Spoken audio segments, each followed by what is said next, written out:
Hello guys! Kumusta na po kayo? Welcome back po ulit sa Lutong Pinoy sa Amerika. And for today's video po, tayo naman po ay magluluto ng ube coconut macarons. Ito pong ube coconut macarons, pwede po natin siyang pang giveaway sa Pasko sa ating mga pamilya or mga kaibigan. At napakadali lang po niyang gawin. Ito po yung mga kailangan nating sangkap. Meron po tayo dyang eggs, yung atin pong ube condensed milk. Tapos meron po tayo ditong all-purpose flour, butter. Ube halaya, option na lang po yan. Kung wala po kayo, okay po, huwag nyo na po lagyan. Tapos meron po tayong salt.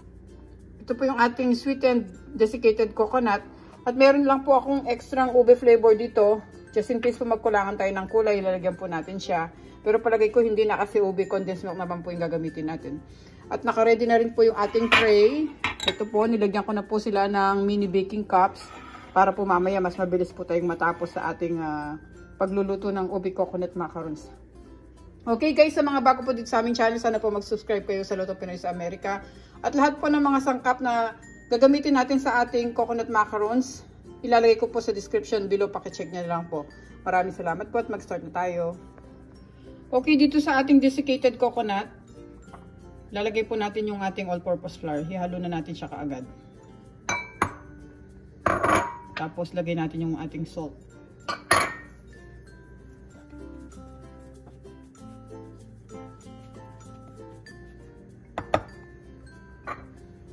Then, beat natin tong egg.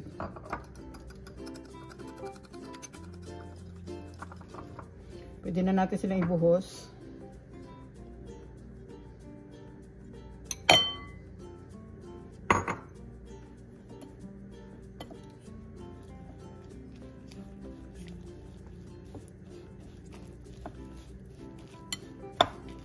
Tapos, sunod natin yung ating butter.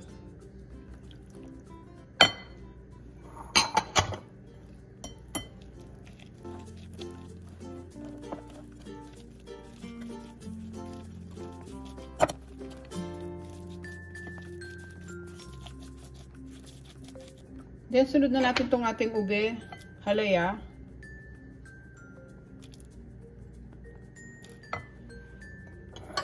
At yung ating condensed milk.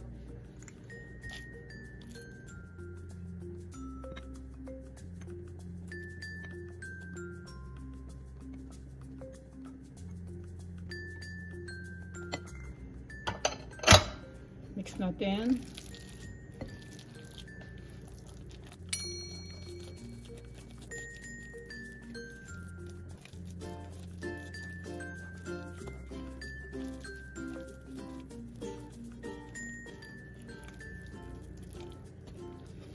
So, palagay ko guys, din na natin kakailanganin ng ube flavoring. Okay na yung kulay niya. Kasi nung last time na gumawa ko nito, ginamit ko lang yung regular, yung puti na condensed milk. So, ngayon ginamit natin yung ube flavor na kaya may kulay na, hindi na tayo maglalagay ng ube flavoring. Okay? Haluin lang natin ito mabuti para mag-mix lahat ng mga ingredients na nilagay natin.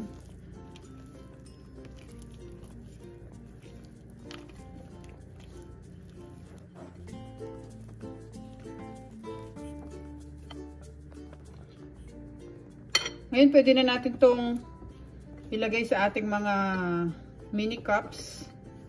Tapos, i-preheat muna natin yung ating oven habang nilalagay natin sila sa ating mini cups. Ngayon, set natin yung ating oven ng 360 degrees.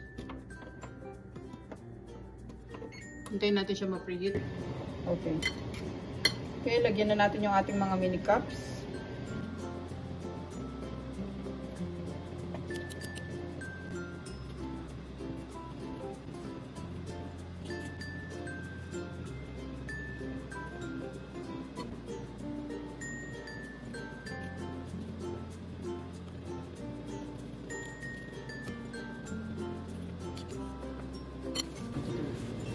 So ngayon guys, ayan na lahat yung ating mga mini cups. Nalagyan na natin ng ating ube macarons mixture. Na-preheat na natin yung oven. Pwede na natin sila ipasok sa loob.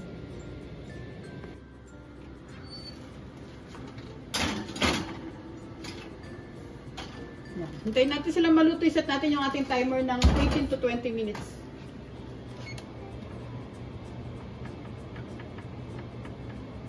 Lagay ko na lang muna sa 18 minutes. Okay.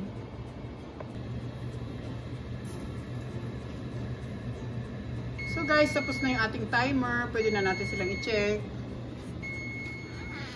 Yan. Okay na sila, oh. Pwede na natin silang tanggalin at palamigin muna natin bago natin sila ayusin sa ating container.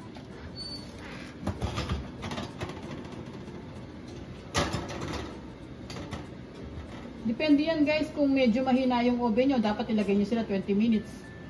Pero kung okay naman yung oven nyo, 18 minutes pwede na sila. Ayan, oh. May mga nag-brown na sa taas. Okay guys, ito na yung ating finished product. Ito yung ating nilutong ube coconut macaroons. Tapos yung iba nilagay ko dito sa container to. Pwede na itong ipamigay sa mga kaibigan natin or sa mga relatives natin. Pwede na siyang pang giveaway. Nilagyan ko lang siya ng bulaklak na bow sa taas. Tapos meron tayong ribbon na may Merry Christmas. Ayan. Pwede na itong pambigay sa ating mga friends. Okay guys, maraming salamat po ulit sa panonood sa Luto Pinoy sa Amerika. Sana nag-enjoy kayo sa recipe natin. Ngayon, napakadali lang gawin. Hindi pa siya magastos. Okay na okay itong pang giveaway. At least pinagpaghuran nyo talaga. Okay, thank you so much guys. Ingat po tayong lahat. Sana po nag-enjoy kayo sa ating nilutong ube coconut macarons.